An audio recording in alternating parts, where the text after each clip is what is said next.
Well, I told you I'd be back soon. After doing Sonic 1, I decided it'd almost be a necessity to do Sonic 2. But, unlike the oddity of some people, I do not think this is the best Sonic game. I don't think it's the worst, obviously. I really enjoy Sonic 2. It's my, like, 4th favourite, though. It's not my favourite at all. And it's just because of things like Sky Chase and the special stages, which we'll get to later, probably later this park, so I'll at least tackle 1 or 2, just to highlight what they're like. But Sonic 2 is a vast improvement over the original. Other than having over twice as many zones, even if it is an act shorter in each one, they're only down to 2 acts, all the levels are far more momentum-based than platform-based. There's still platforming to be had every now and then, but you'll see it will be racing through levels quite a lot, especially when it comes to, like, say, Aquatic Ruin. When we get to that a little later on, you'll see what we mean. We'll just blast through it like it's nobody's business. See, at 37 seconds, done Act 1. But yeah, Sonic 2, I enjoy it for what it is, even if it is a bit dated. I said the special stages are fine, I guess, if you're playing them as Sonic alone. But if you play it as the base game, which is Sonic and Tails, Tails will almost guaranteed screw you over.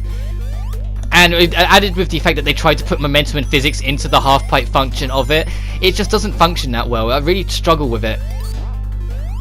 Oop. And if you are going to do it legit with Tails, even then don't do it legit. Do it on an emulator or do it on this collection, because then you can just save state. And then just save state after each section, or if you're playing it on this collection, the Mega Drive collection, or the... I don't think it's called Mega Drive Classics, actually, which is on PS4 and Xbox One, not Switch, oddly enough.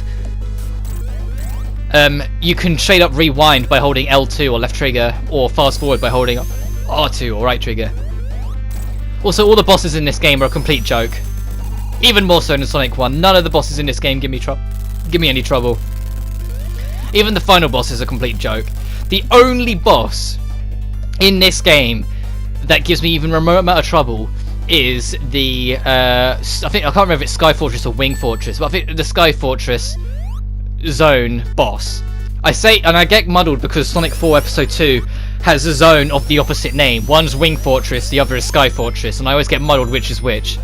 Which is odd because I haven't played Sonic 4 Episode 2 in donks. But yeah, still. Which for any Americans watching, donks, yonks, it's a long time.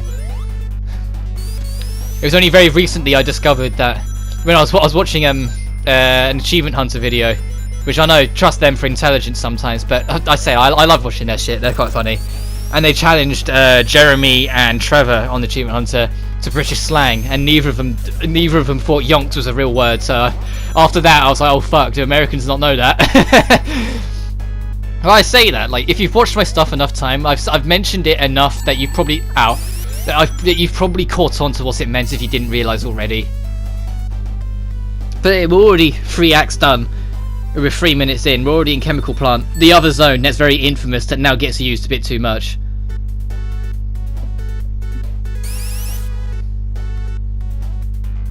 But then after this, we've got Aquatic Ruin, which is technically the water level of the game. But I'm guessing they were quite concerned with the criticism after the original Sonic the Hedgehog of Labyrinth Zone.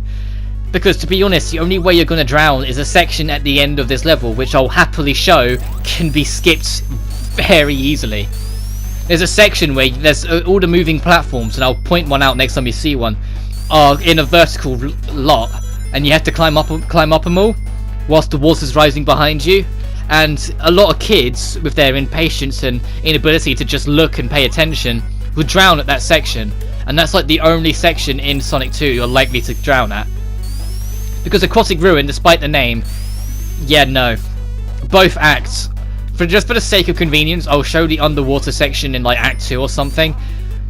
But both acts, you can completely skip the water section by just taking the upper path, and it's not even remotely difficult to take the upper path. These are the platforms I was on about. Imagine these, but in like a vertical grid, so you have to position yourself properly and jump over them. Actually, I think this actually yeah, it is, okay. That's the section going over there. So if you go over there, the water will rise and try and drown us. But if you go over this, hit this, and as soon as you hit that bump jump, you completely skipped it. And then you could just turn left and go this way, and you're done. Yeah, it is that simple. And the music for Sonic 2 is pretty good. Not my favourite soundtrack, But I think everything in terms of my favourite 2D Sonic will belong to Sonic 3. Which I really wish they'd still let them do a remaster. I know I keep bringing them up, but for fuck's sake, Sega.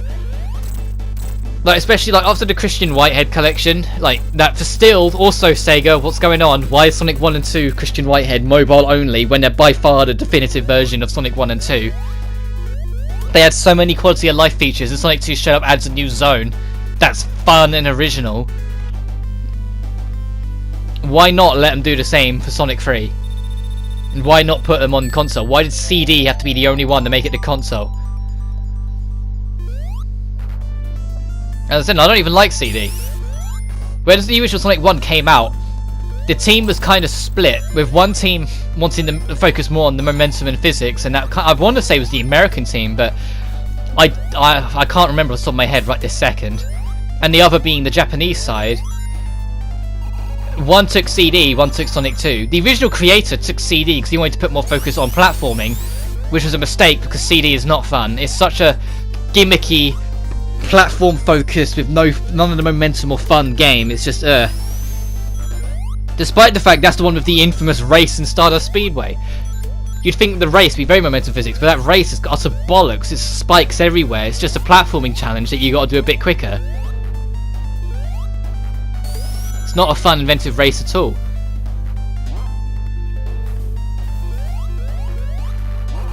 So it's not even me being bitter at CD. I just don't see the hubbub about it. I think people overhype CD just because it's the obscure one,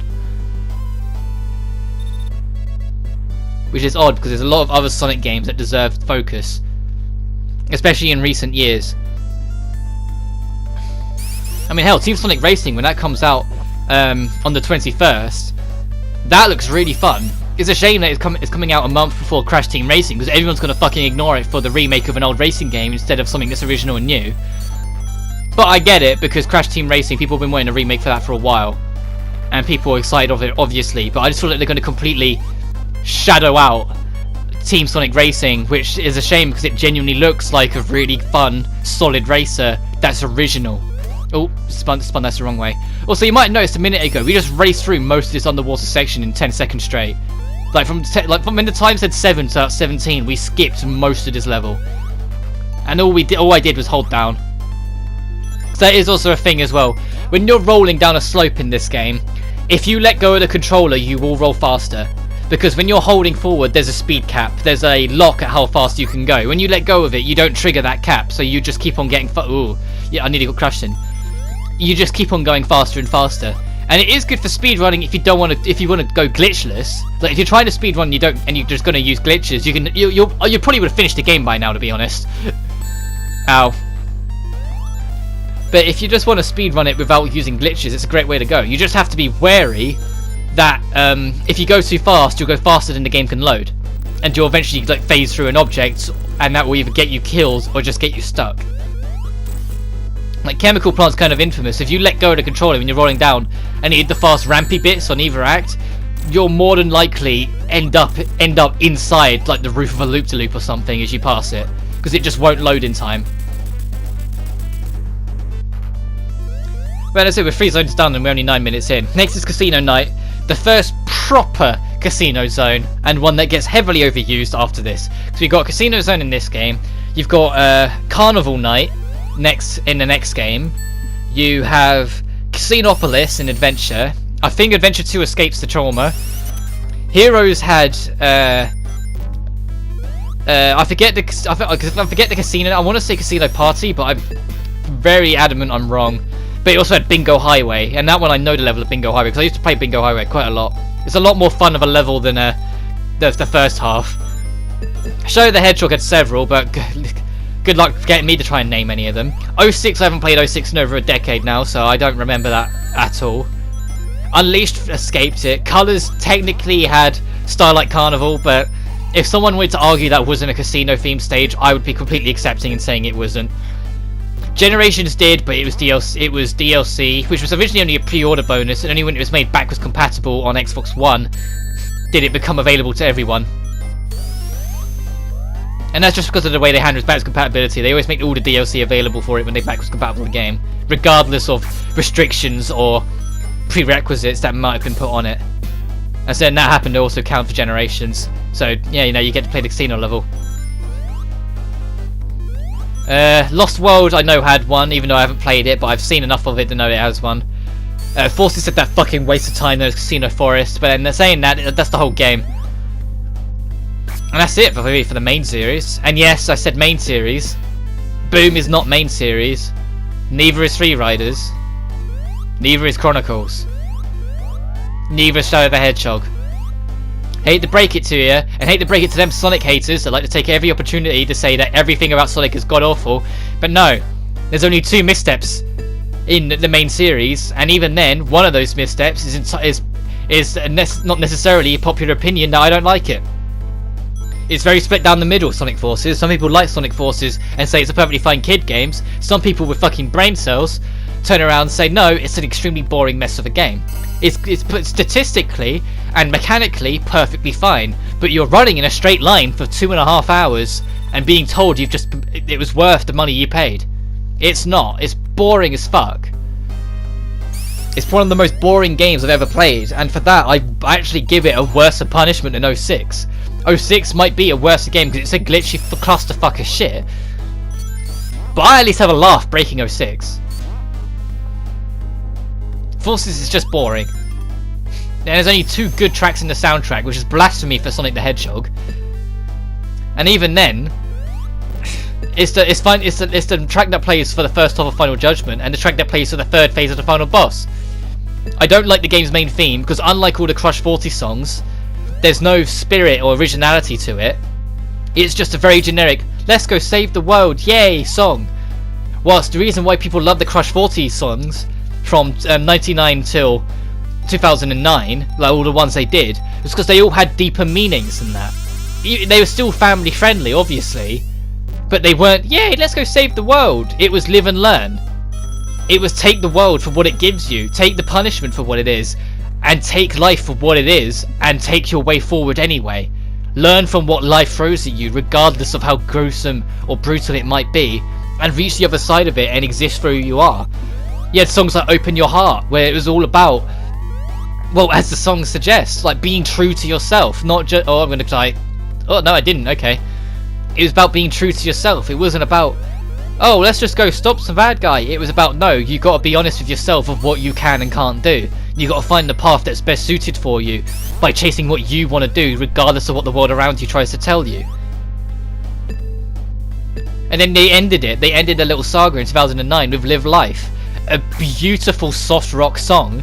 I'm gonna die here again. Oh no, this doesn't go that far. A beautiful soft rock song that, as it says on the tin, just went, for fuck's sake, just live life. Just take it to the fullest. Just live it for what it is, because you've only got that one chance to make the most of it. And I love that about Crush 40 Zero. What do we get about Sonic I only said Sonic Boom then. Less said about Sonic Boom the better, that shitty spin-off saga. But Sonic Force's main song, it was just Lié, let's go save the world. It was such a generic kindergarten level shit. And I would say I liked Infinite's song in the game, but you know, they only play an instrumental cycle of it, and it literally is in a 15-second cutscene, and that's it. You never hear the song at any point in the game. I don't know if it's originally intended to, I assume it does. I mean, if you're going to compose a full song, at least bloody use it, right? Also, this is a special stage, and you'll see what I mean, like, I won't be able to show it too much, but the physics will also constantly be trying to pull me back down to the center when I go up to the side. And Tails always reacts a second later than me. And if you imagine there's points where you have to do precise platforming, well, not over like bottomless pits, but past spikes, so like get the rings and then move out the way, Tails will hit the spikes and take damage, and he has his own ring count that affects the total. He will screw you out of victory. But yeah, but then Infinite, and even then, Infinite's not that great of a song. It's alright, it was the best song to get out of Forces, but it still wasn't great. And I completely went off on a tangent against sort of Forces, because I really don't like Forces. It's even graphically inferior. That's what I don't get about Forces. It's graphically inferior to a game 9 years older than it. Sonic Unleashed is still the prettiest Sonic game made, by far. How? It came out in 2008. How is everything after it, like, not as graphically detailed as it? Well, I say that Generations looked perfectly clean as well. It just wasn't as big or as graphically dynamic. It didn't have as much of a variety. But Forces just doesn't look that good. And I don't get how it ended up looking that way. I'm glad Team Sonic Racing looks amazing, because god damn, if they kept the art style from Forces, ugh. Especially because they even made a new engine for Forces. They made a new engine to make the most of PS4 and Xbox One, they said. And it was inferior to the one they had for the 360 and PS3.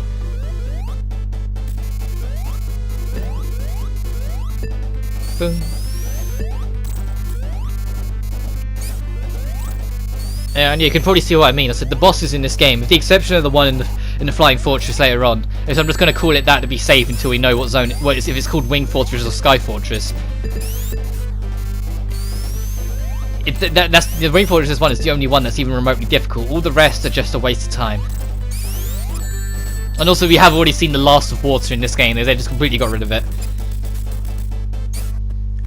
And it's like, even like all the abuse Sonic gets at it, all the Sonic hate, that for the most part is unjustified. The exception of 06 and Forces, it's really unjustified. And even then, 06 is 13 years now, 13 years old, guys.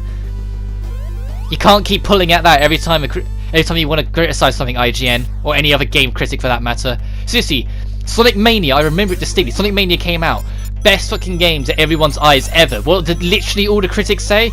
Oh, Sonic Mania is good and all, but let's not forget Sonic 06. I was like, fuck off. Seriously, what point did you serve other than like bolstering your hate boner for Sonic the Hedgehog? Like, what did you solve? Nothing at all, that's what.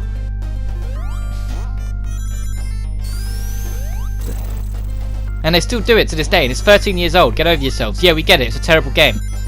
But we've had good games since then. A lot of good games since then. And pretending that all the good games are shit just because a different game that is also to do with Sonic was shit is just idiotic. There's a lot of games that have sequels that, you know, good, and all have an odd entry that are bad, and people don't suddenly hate the whole series because they're not idiots. People don't look at Elder Scrolls Blades and then suddenly turn around and say Skyrim's shit. Because they know that Elder Scrolls Blades is its own thing. They know that it's a separate game, even if it's in the same universe. And they know it's not Skyrim's fault in any way, shape or form. Sort of thing. It's like when Fallout 76 came out and people started reviewing, like someone went back and reviewed New Vegas and went, oh, New Vegas is great and all, but let's not forget 76. It's like, what? No, that's an idiotic statement, and you shouldn't have your job. But then I say that knowing full well that the only two Sonic haters that are well known are IGN and Game Grumps, and even then, Game Grumps aren't Sonic haters. They just play it up. Like, I have every respect for the Game Grumps. When they play a Sonic game, if you pay attention for even a second, they're not taking it seriously.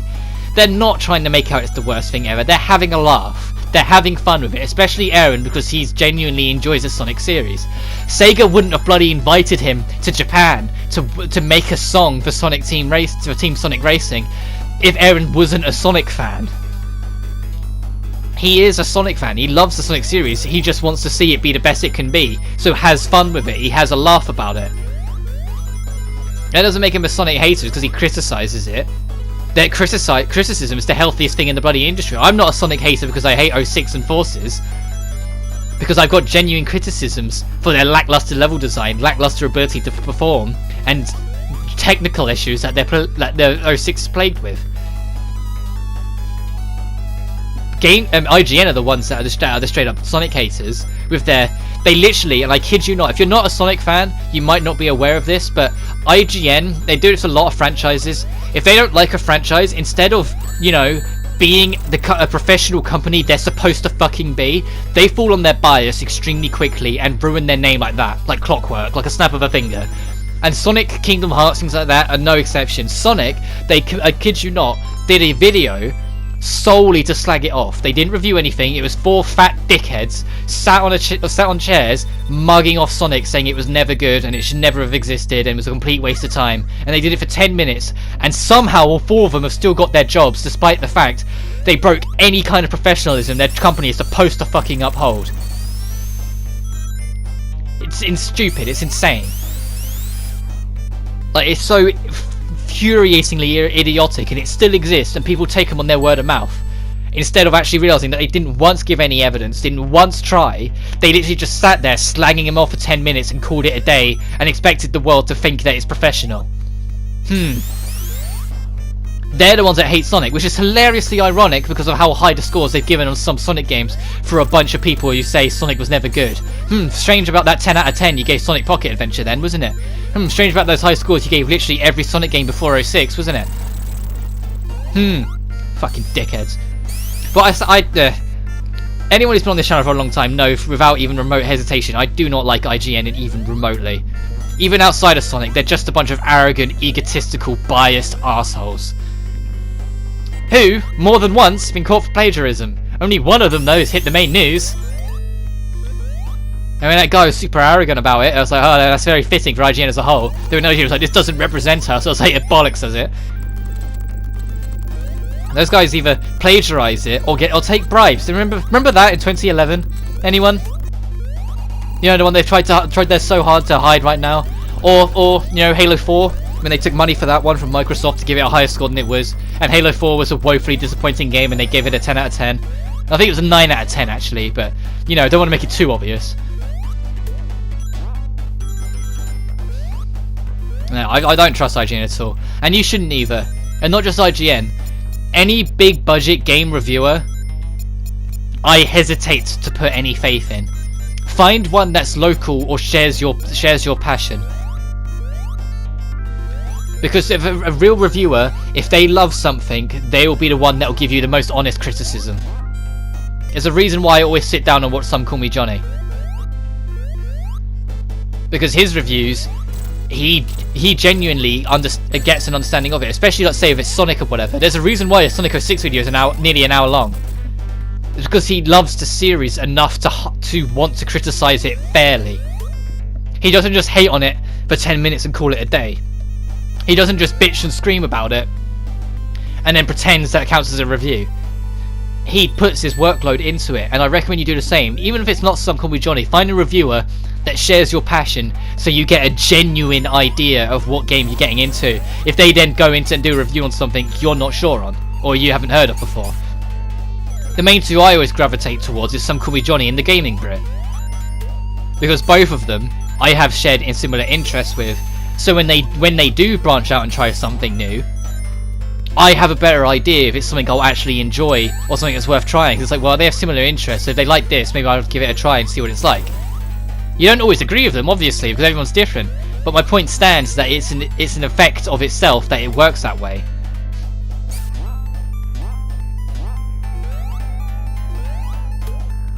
You've also just got to be careful you don't find someone who is heavily engulfed by their own bias, because then you're just going to stuff yourself over if an average or mediocre game they give it a 10 out of 10 and then you just bite yourself. But I think if you watch enough YouTube and pay attention to enough reviewers, you get an idea very quickly how biased they may or may not be.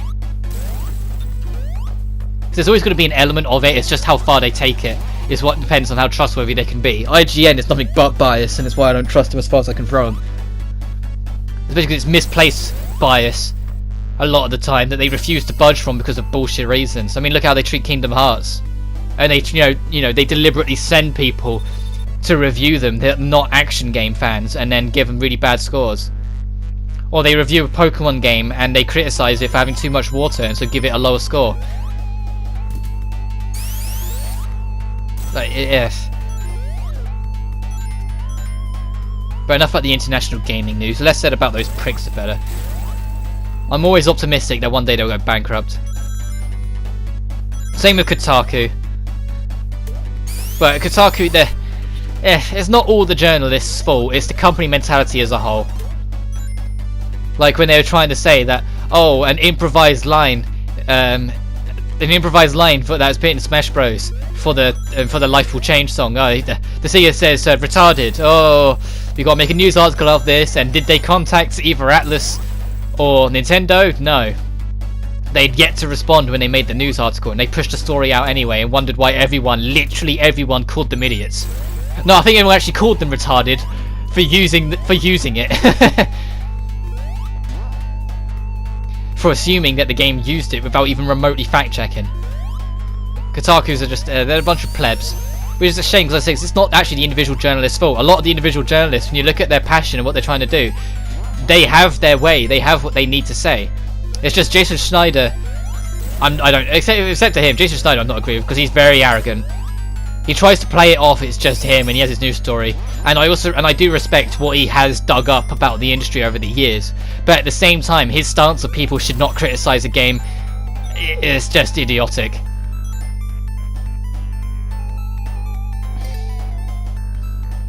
But anyway, we're nearly done. Sorry it's turned into a rant again. I need to stop ranting every time I play Sonic. I love the Sonic series so goddamn much, but I am very passionate about it, as you've probably gathered now. And I just want to see it grow, and it always winds me up. Especially because when you think about it, the main series, I said the main series has only had 2 missteps, and even then, only one of them is one that everyone agrees is a misstep. The other one people disagree all the time. I just think Forces is boring and bad for it. But I've gone on enough. Next time on Sonic 2, we'll carry on and do pretty much the second half of the game. But until then, you guys take care now.